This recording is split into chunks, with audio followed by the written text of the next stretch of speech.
Family should be your greatest supporters. Growing up, my brother Travis was my hero. We shared everything in our Michigan home: dreams, adventures, and a bond I thought was unbreakable. That made his betrayal all the more devastating. When he said, "I don't want to F times G around my kid," something inside me shattered. Despite my success as an architect, that rejection left a wound no achievement could heal. But life has a funny way of coming full circle. Before I tell you how my brother came begging after karma hit him hard, drop in the comments where you're watching from, and hit that subscribe button if family drama gets you fired up. Growing up in Ann Arbor during the 90s shaped my relationship with Travis in ways I never fully appreciated until later in life. Our shared bedroom was a shrine to Chicago Bulls posters and Nintendo games, a sanctuary where we were just brothers without the complications adult life would later bring. Travis, 4 years my senior, commanded respect everywhere he went, the natural athlete who made varsity football as a freshman, while I was still building model bridges in science club. Every summer, our dad would pack us into his weathered Ford pickup and drive 3 hours to Lake Huron. Those fishing trips became sacred rituals. Dad would bait Travis's hook then mine before casting his own line into the glassy water. Travis always caught more fish but never made me feel lesser for my empty bucket. Instead, he would secretly slip a couple of his catches onto my line when Dad wasn't looking, whispering, "You're doing great, Jamie." That nickname was exclusively his. Nobody else was allowed to use it. Back home, Mom's Sunday pot roasts brought everyone together at our oak dining table. The conversation flowed as freely as the sweet tea, with Travis regaling us with football stories, while I quietly sketched building designs on paper napkins. Mom would always ask to keep my drawings, proudly displaying them on our refrigerator alongside Travis's game schedules and medal certificates. High school further defined our differences. Travis became quarterback-dated cheerleaders and ruled the hallways with an easy confidence I could only dream of possessing. Meanwhile, I found my place in debate club and theater productions, designing sets that transformed our school's modest stage into worlds beyond our small Michigan town. Though our paths diverged, Travis never missed my shows, sitting front row and leading standing ovations that made me blush with pride. When Travis earned a football scholarship to Michigan State, our entire neighborhood celebrated. 8 months later, I received my acceptance letter from the University of Chicago's architecture program. At my going-away party, Travis pulled me aside and pressed his high school championship ring into my palm. "You're going to build skyscrapers someday," he said. "Remember where you came from." I wore that ring on a chain around my neck for 4 years. My journey towards self-acceptance began long before I could put words to my feelings. Throughout high school, while Travis collected girlfriends like trading cards, I invented excuses about being too busy with academics for dating. The real reason remained locked inside me, a truth I couldn't face even in private moments. College offered freedom from small-town expectations. During sophomore year, I met Ethan in my architectural theory class. His confident openness about his sexuality gave me courage. Over late-night study sessions that evolved into something deeper, I finally acknowledged who I truly was. Our relationship lasted only a semester, but its impact was permanent. I couldn't return to pretending. My roommate Derek was the first person I told. We were shooting hoops at the campus rec center when the words tumbled out between free throws. He missed his shot, picked up the basketball and said, "Cool, man? Want to grab pizza after this?" His nonchalance was exactly what I needed. Coming out to family was infinitely harder. That Thanksgiving break at 22, I drove home with anxiety knotting my stomach. After dinner, I asked everyone to stay at the table. Mom immediately assumed I was announcing engagement plans and looked crestfallen when I clarified I wasn't seeing anyone serious. "I'm gay." I said the words hanging in our dining room like suspended crystal, fragile and impossible to take back. Mom's eyes welled with tears, not of anger but concern. "Will you be safe? Will people hurt you?" she asked, revealing her fear rather than disappointment. Dad stared at his empty plate, the silence stretching uncomfortably until he cleared his throat. "Need help with that apartment security system." Now he finally managed his awkward question, masking a genuine attempt at support. Extended family reactions varied wildly at Christmas. Aunt Susan hugged me extra long, Uncle Bill quoted Bible verses, and Grandma Jenkins asked loudly if this meant I would start dressing differently. Through it all, Travis stayed surprisingly quiet until we were alone shooting baskets in the driveway. "You're my brother no matter what," he said, sinking a perfect three-pointer. "Anyone gives you trouble, you tell me." The relief I felt was indescribable. For years afterward, nothing seemed to change between us. Our basketball games continued during holidays, and we maintained our fishing tradition whenever I visited from Chicago. Travis asked thoughtful questions about my dates, never treating my relationships differently than he would have if I were straight. When I brought my boyfriend Thomas to Easter dinner 2 years later, Travis welcomed him with a firm handshake and proceeded to embarrass me with childhood stories all evening. Travis met Heather at the construction company where he worked as project manager after his football dreams ended with a knee injury in college. Their romance progressed quickly. Within 6 months, he was calling me about engagement rings. I flew home for a weekend to help plan his bachelor party, designing custom invitations featuring inside jokes from our childhood. "You're my best man, no question," Travis told me over beers in our parents' garage. Nobody else could do it justice. Standing beside him at the altar in that rustic barn wedding venue, I felt our brotherhood transcend our differences. After honeymooning in Cancun, they purchased a colonial-style home in Rochester Hills, a suburban community outside Detroit. I visited often, helping them repaint rooms and assemble furniture from instructions. Travis invariably found confusing. Meanwhile, my architecture career was flourishing. I specialized in sustainable design, earning recognition from industry publications, and attracting high-profile clients. The phone call about Heather's pregnancy came during an important client meeting. I stepped out immediately when I saw Travis's name flashing on my screen. His voice brimmed with emotion as he shared the news. "Uncle James," he said, "has a nice ring to it, doesn't it? I designed a custom nursery mural featuring woodland animals, spending an entire week's vacation, painting it myself as my gift to them." The first subtle shift occurred during Heather's baby shower. I brought Ryan, my boyfriend, of 8 months. While Heather embraced us both warmly, Travis seemed unusually distant, avoiding conversations with Ryan, despite his friendly attempts to discuss their shared interest in fishing. I dismissed it as new parent nervousness. Heather continued to send regular text updates and ultrasound photos, often mentioning how excited she was for Uncle James and Ryan to meet the baby. Travis's messages, previously frequent and enthusiastic, became sporadic and formal. When I asked about bringing Ryan to visit after the birth, his responses were non-committal. Around this time, Travis began mentioning new friends from Cornerstone Fellowship, a church known locally for conservative views. Alan Donnelly, a wealthy businessman who attended there, had taken an interest in Travis's construction expertise, dangling possibilities of investment and expansion. Travis spoke of Alan with growing reverence, repeating his perspectives on family values and business ethics during our increasingly rare conversations. I noticed these changes, but rationalized them away. Travis was entering a new chapter: parenthood, potential business ownership. Of course, his priorities were shifting. The thought that our relationship could fundamentally change seemed impossible given our history. Jackson Timothy was born on a perfect April morning. I received the news via group text, rather than the promised direct call, but pushed aside disappointment to focus on my new nephew. Driving to Beaumont Hospital with a handcrafted wooden train set and designer baby clothes, I felt nothing but excitement. The hospital visit felt oddly formal. Travis stood protectively near Heather's bed, offering brief responses to my questions. He barely acknowledged the gifts, and when I asked to hold Jackson, he hesitated before Heather intervened. "Of course Uncle James should hold him," she said with pointed emphasis. The tiny bundle in my arms made my heart expand, completely unaware of the tension surrounding his arrival. Planning my first home visit a month later, I texted repeatedly to find a good weekend. Travis finally responded with a terse Saturday afternoon works. I arrived bearing more gifts, including a check for Jackson's college fund, eager to see how my nephew had grown. Travis met me in the driveway before I could reach the front door. His expression stopped me cold, a hardness I'd never seen directed at me before. "I've been thinking about some things," he began, hands shoved in pockets. "About Jackson's upbringing, and who should be around him." Confusion gave way to dawning horror as he continued. "I don't want someone like you around my kid," he stated flatly.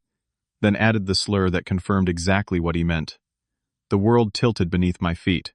"What are you talking about? I'm your brother." "I know what you are," he countered. "Alan and Pastor Mike, help me see how your lifestyle could influence Jackson. I can't expose him to that." Our argument escalated in that driveway, neighbor's curtains twitching as our voices rose. Travis spouted rhetoric about traditional values and protecting his son from confusion. Each word felt like physical blows from the brother who once defended me from actual bullies. "Heather agrees," he claimed, though the uncertain glance toward the house suggested otherwise. I left the gifts on the porch and drove away with tears, blurring the road, calling Ryan, who met me halfway home at a roadside diner. For weeks I texted and called, believing Travis would come to his senses. My messages went unanswered. Eventually, I discovered he'd blocked me across all platforms. A single text arrived from Heather: "I'm sorry, James. This isn't me, but I have to support my husband's decisions for our family." Then silence from her too. The aftermath rippled through our entire family. Mom called daily, her voice perpetually strained. "He'll come around," she insisted, without conviction. "He just needs time." Dad, never comfortable with emotional confrontation, attempted an intervention during a fishing weekend. Travis apparently left early, refusing to discuss me at all. That year's Thanksgiving created a physical manifestation of our family's fracture. The empty chair across from me spoke volumes. Mom overcompensated with excessive cheerfulness while Dad drank more bourbon than usual. When Uncle Bill mentioned Travis couldn't come because Jackson had a cold, Aunt Susan snapped, "We all know that's not the real reason. My nephew has a right to his beliefs." Uncle Bill countered, glancing at me. "His beliefs?" Or Alan Donnelly's Aunt Susan fired back. "That man has turned half the congregation into parrots for his political agenda." Dad slammed his glass down. "Not today. Not at this table. The damage extended beyond holidays." Mom developed anxiety attacks, jumping whenever her phone rang, hoping for reconciliation news. Dad's doctor doubled his blood pressure medication. My birthday passed unmarked by the brother who'd never missed it before. Family friends awkwardly navigated divided loyalties. My childhood friend Matthew admitted Travis had warned several people against maintaining contact with me. "It's not right what he's doing," Matthew confided, "but his business partnership with Alan makes everyone afraid to speak up." I skipped the annual family reunion, unable to face the whispers and chosen sides. Instead, I threw myself into work designing buildings that would outlast personal pain. I joined the Chicago chapter of AIA's LGBTQ+ alliance finding community among professionals who understood rejection's unique sting. My circle expanded with friends who became chosen family. Weekend brunches replacing Sunday dinners, holiday traditions reinvented. Ryan and I didn't survive the emotional fallout. "I can't compete with the ghost of your brother," he said during our breakup. "Every decision you make is filtered through what happened." He wasn't wrong. Trust became my most challenging design problem, one I couldn't solve with blueprints and calculations. 6 months of therapy helped me process the grief of losing someone still alive. Then, at an architectural charity fundraiser benefiting homeless LGBTQ+ youth, I met Marcus. His steady presence as a structural engineer complemented my creative approach, and his similar family history gave him unique insight into my wounds. When he asked about the faraway look that occasionally claimed me, I shared my full story. "Family rejection leaves particular scars," he acknowledged. "But you've built something beautiful from the rubble." Our relationship developed with deliberate care. After 18 months, we purchased a downtown Chicago condo with sweeping lake views. We established new traditions, hosting dinner parties for friends who arrived without judgment, weekend art gallery, excursions, and quiet evenings, redesigning spaces for those in need. The happiness we built existed alongside persistent sadness. Mom sent occasional updates and photos of Jackson, always furtively, always with, "Please don't tell Travis I'm sharing these." I watched my nephew grow through stolen digital glimpses, his first steps, preschool art projects, baseball uniform, artifacts of a relationship denied to us both. Professional success arrived as if compensating for personal loss. My sustainable museum design won the Preston Award for innovation, opening doors to larger projects and speaking engagements. Architectural Digest featured our firm's work with my name prominently mentioned as rising talent. I joined a prestigious Chicago firm as partner specializing in environmentally responsive buildings. My calendar filled with international conferences and client meetings. Success brought financial security that allowed me to help my parents prepare for retirement, establishing investment accounts they initially resisted accepting. 3 years passed without a word from Travis. Our parents' 35th anniversary celebration became another milestone marking his absence. Marcus attended as my partner, charming extended family, and deflecting awkward questions with grace. Afterward, Dad pulled me aside, eyes watery from emotion and scotch. "You've done good, son. Built a life to be proud of." The acknowledgement meant everything. I channeled personal pain into professional purpose, designing an award-winning LGBTQ+ youth center with spaces specifically created for those rejected by family.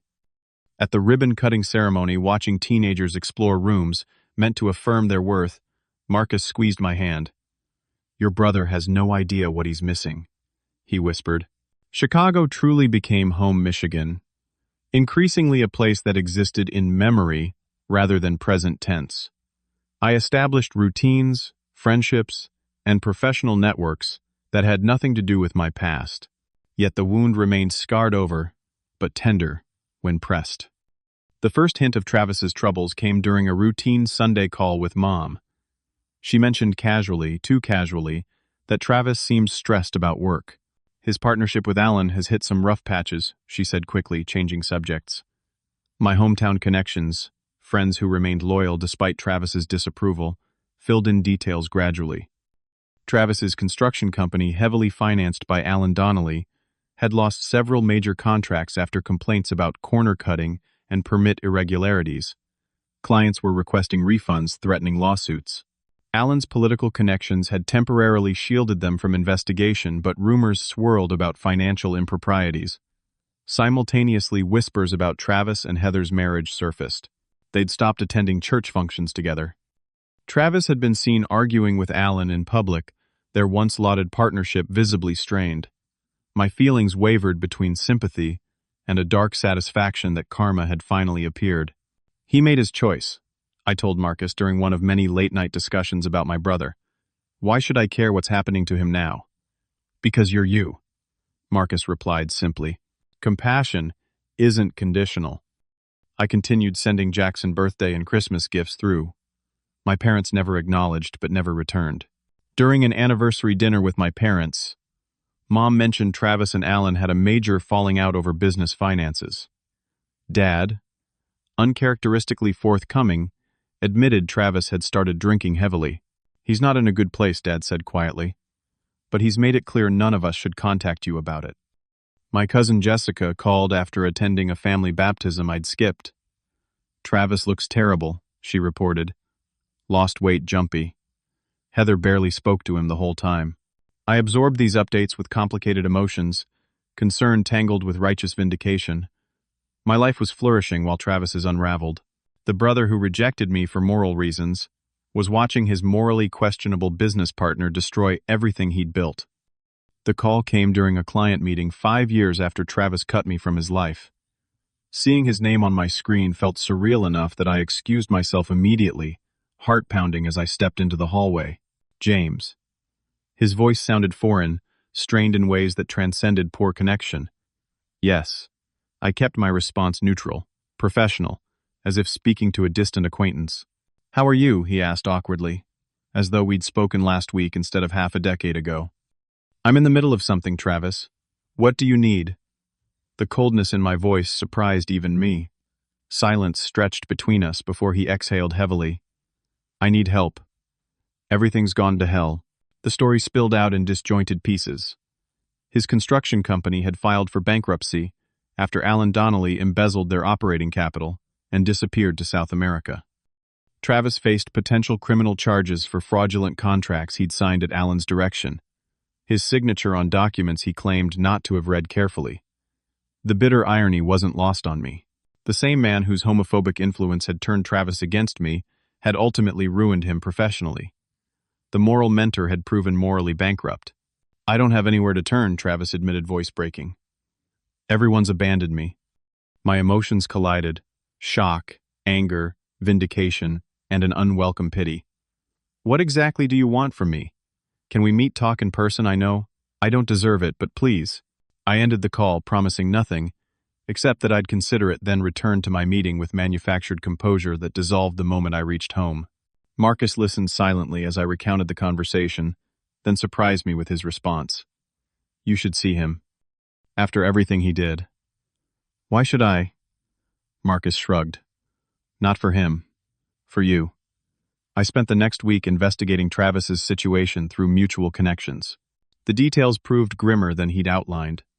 His company featured prominently in a Detroit Free Press expose on construction fraud. Former clients had formed a Facebook group sharing horror stories about unfinished projects and safety violations. The construction community in southeastern Michigan had essentially blacklisted him. Heather had filed for divorce after years of escalating arguments, taking Jackson to live with her parents in Tampa. Their house was in foreclosure, with 3 months of missed mortgage payments. Most devastating, the church community that had encouraged his rejection of me had likewise rejected him, Pastor Mike publicly disavowing any knowledge of Alan's business practices, despite years promoting their partnership. My mother called in tears, confirming Travis was sleeping in his truck, between nights at budget motels. He won't take money from us, she said. Says he's too ashamed. I called Travis back with one pointed question. Why should I help you after what you did? His answer came without hesitation. You shouldn't, but you're the only one left who might. We agreed to meet at a diner near my office. I prepared a mental list of questions he would need to answer before I considered any assistance. Marcus offered to join me, but this confrontation needed to happen alone. The man who slid into the booth across from me barely resembled my brother. Travis had always been athletic, solid, commanding presence through physical confidence. This hollow-eyed stranger with 3-day stubble and unwashed hair seemed diminished shoulders, curved inward, as if expecting blows. We exchanged stilted pleasantries about the weather, the coffee, meaningless words to postpone the inevitable confrontation. Finally, watching him methodically shred a paper napkin, I asked what I needed to know. Why did you really cut me out? The truth this time. Travis's composure cracked completely. In the middle of a Chicago diner, my former protector broke down in heaving sobs that drew uncomfortable glances from nearby tables. Through fractured sentences, the full story emerged. Alan Donnelly had approached Travis with investment offers beyond anything he could have secured through traditional funding. The partnership promised expansion contracts with Donnelly's political connections and financial security for his new family. When Alan discovered Travis had a gay brother during a casual conversation about family photos on Travis's desk, everything changed. He said he couldn't partner with someone whose family promoted alternative lifestyles. Travis explained, using air quotes around the phrase. Said his investors and church board would pull support if they knew. It was $2 million of backing James. Travis had mentioned me less frequently in business circles, then stopped altogether.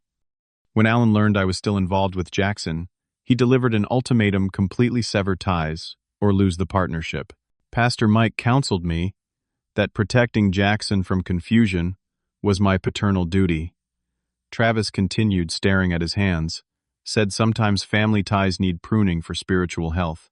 The church community reinforced this message, praising his difficult moral stand, while Alan secured their construction contracts for the new Family Life Center. Only later did Travis discover these contracts were significantly overcharged, with kickbacks flowing to both Alan and church leadership. I chose money and acceptance over my own brother, Travis admitted, meeting my eyes for the first time. I used religion to justify it, even though deep down I knew it was wrong. Then I watched that same moral partner falsify documents, bribe officials, and eventually steal everything before disappearing.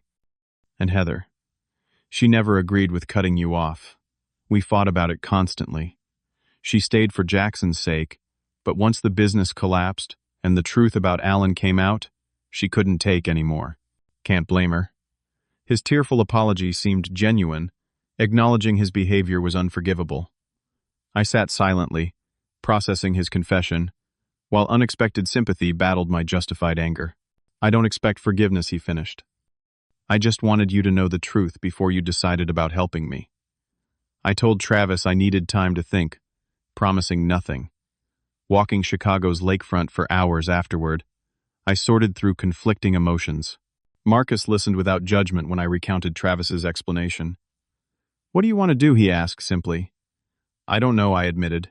"Part of me wants to tell him to experience the same rejection he put me through. And the other part remembers the brother who slipped fish onto my line and defended me from neighborhood bullies." My parents approached the situation delicately during our next call, neither pushing reconciliation nor discouraging it. "We will support whatever you decide," Mom said, though hope colored her voice.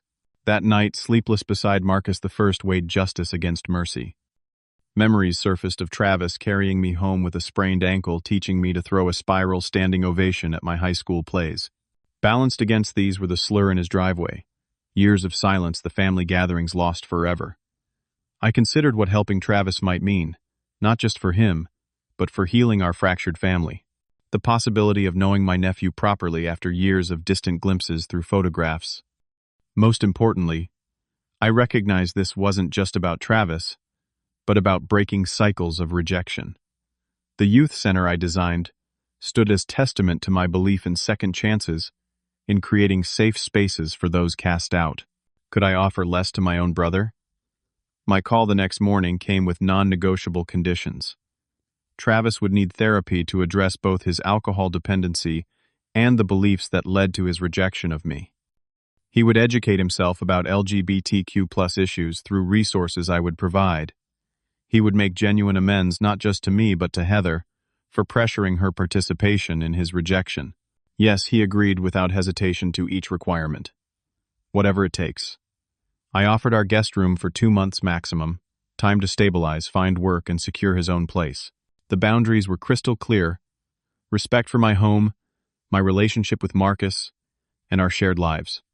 Travis's tearful gratitude made me uncomfortable. "Don't thank me yet," I warned. "This won't be easy for either of us." I know he nodded. "I'll try every day to be worthy of this chance." "I'm not doing this for you," I clarified. "I'm doing it for who you might become." Travis arrived at our condo with a single duffel bag, everything else lost to foreclosure or stored in our parents' garage. The first dinner together was painfully awkward, until Marcus, blessed with natural social grace, broke the tension by asking Travis about Jackson's interest in dinosaurs information gleaned from my mother's updates. The following morning, Travis attended his first therapy session through a program I'd researched for those without insurance. He returned quiet and thoughtful, declining to share details but thanking me for the referral. I helped him navigate bankruptcy paperwork, explaining legal terms from research I'd done in preparation. Our household developed cautious routines. Travis kept the guest room meticulously clean, did more than his share of dishes, and carefully respected our space. He met Marcus properly this time, seeing our normal domestic life. Morning coffee handoffs inside, jokes, the comfortable patterns of long-term partnership. If this challenged his previous conceptions, he kept any discomfort hidden. Small reconnection moments accumulated gradually. Watching Sunday football games, Travis automatically passed me root beer without asking, remembering my preference from childhood. He attended a PFLAG meeting, returning with literature and hesitant questions about terminology. One evening, I overheard him on the phone with our mother defending my relationship when she made an unintentionally insensitive comment. The first truly meaningful conversation happened 3 weeks into his stay.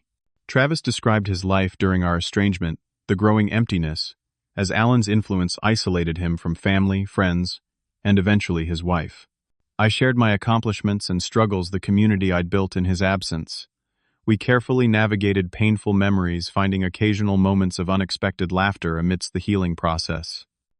A turning point came unexpectedly at a grocery store, when someone made a homophobic comment within earshot.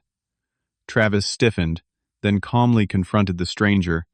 "That language is harmful and unwelcome." The incident went unremarked between us, but Marcus noticed the subtle change in my expression afterward. "He's really trying," Marcus observed privately. "Whatever his motivations, the effort seems genuine." Through connections at my firm, Travis secured temporary construction work with a contractor who needed extra hands for a hospital renovation. His natural skill and work ethic impressed the foreman enough to extend the assignment. The first paycheck went entirely toward child support arrears. Using my mother's phone as intermediary, Travis arranged a video call with Jackson. I happened to be home when it occurred, witnessing Travis's tearful joy at seeing his son. He mentioned living with me, carefully explaining, I was his brother, who designed buildings. 7-year-old Jackson immediately asked if I could design him a dinosaur museum. Before ending the call, Travis said Uncle James is really talented. Someday I hope you'll meet him. His glance in my direction carried profound apology. After 6 weeks, my parents visited Chicago. The moment they entered our condo and saw both their sons in the same room, Mom burst into tears. Dad embraced Travis, then me, his typical stoicism cracking to reveal raw emotion. That evening, while Mom and Marcus discussed gardening on the balcony, Dad pulled me aside. I should have stood up for you, he said simply. Should have made Travis see how wrong he was. I failed you both by staying silent. You're here now, I replied, surprising myself with the forgiveness in my voice. Travis found an affordable apartment 15 minutes from our condo, moving out after 4 months, rather than the originally agreed to. He continued therapy, joined a support group for divorced fathers, and maintained sobriety one day at a time. Though he established his own space, our connection continued through weekly family dinners, now including our parents whenever they visited. Heather gradually allowed more contact, first through supervised video calls, then agreeing to a weekend visit where Travis would bring Jackson to Chicago. The unspoken question hung between us. Would Jackson meet his uncle I want him to? Travis said without prompting, if you're comfortable with it. The meeting happened on a bright June afternoon. 7-year-old Jackson examined me with curious eyes that matched his father's. Dad says you build really tall buildings, he stated, impressed by this credential. Sometimes I smiled. I also designed your nursery mural years ago. The animals on the wall. His eyes widened. That's my favorite part of my old room. Within hours, Jackson was showing me his sketchbook filled with dinosaur drawings. Marcus produced professional colored pencils, and we spent the afternoon creating architectural renderings of the perfect dinosaur museum. Watching us together, Travis's expression mixed joy and regret for the years lost. When Heather arrived to collect Jackson, her hug surprised me. I'm so sorry, she whispered. I should have stood up to Travis, to the church, to all of it. You were protecting your son, I replied. No, Travis interrupted. Don't let me off the hook. This was my fault, not yours. The visit established a new pattern. Monthly trips to Chicago included time with Uncle James and Marcus. Jackson's bedroom in my home gradually filled with art supplies and projects. My parents joined occasionally, our family photographs now complete after years of conspicuous absences. Travis found permanent employment through my professional network, rebuilding his reputation through honest work and accountability. During Thanksgiving with extended family, Travis publicly apologized for his past behavior, silencing Uncle Bill's biblical references with firm rejection of any faith that preached exclusion. The first Christmas celebration with our complete family marked a milestone I once thought impossible. Jackson proudly displayed the architectural drawing kit Marcus and I gave him, announcing his plan to design buildings just like Uncle James. Watching Travis teach Jackson how to properly hold a fishing rod, exactly as our father had taught us, I reflected on forgiveness without forgetting. The journey of rebuilding trust after profound betrayal remained complicated, ongoing work, rather than a perfect resolution. Travis had transformed from someone who rejected me based on prejudice to someone who defended me against the same bigotry. My own capacity for compassion had expanded without compromising dignity. Marcus's wisdom about family healing being messy but worthwhile proved prophetic. I realized karma wasn't about punishment, but opportunity for growth. Travis's downfall had stripped away pretense, allowing authentic reconnection. The most powerful moment came unexpectedly during a family gathering when Uncle Bill made a disparaging comment about alternative lifestyles. Before I could respond, Travis stood up. That kind of talk isn't welcome here. My brother and his partner deserve the same respect as anyone else in this family. Later, Travis thanked me privately. You had every right to abandon me like I abandoned you. I'll spend the rest of my life grateful you didn't. Family photos now included everyone hanging prominently in both our homes. Jackson represented hope for the next generation, raised without prejudice. When Travis asked if I would teach Jackson drawing techniques, the request symbolized trust, rebuilt through painful honesty. Sometimes the hardest person to forgive is not the one who hurt you, but the part of yourself that still loves them despite everything. In that forgiveness, I found not just my brother again, but my complete self. Have you ever had to decide between justified anger and compassion with family who hurt you deeply? Share your experience in the comments below. If this story resonated with you, please hit that subscribe button and give this video a thumbs up. Your support helps me continue sharing these life lessons. And remember, family is both blood and choice. Sometimes the strongest bonds are forged through the hardest challenges. Thank you for listening to my story today.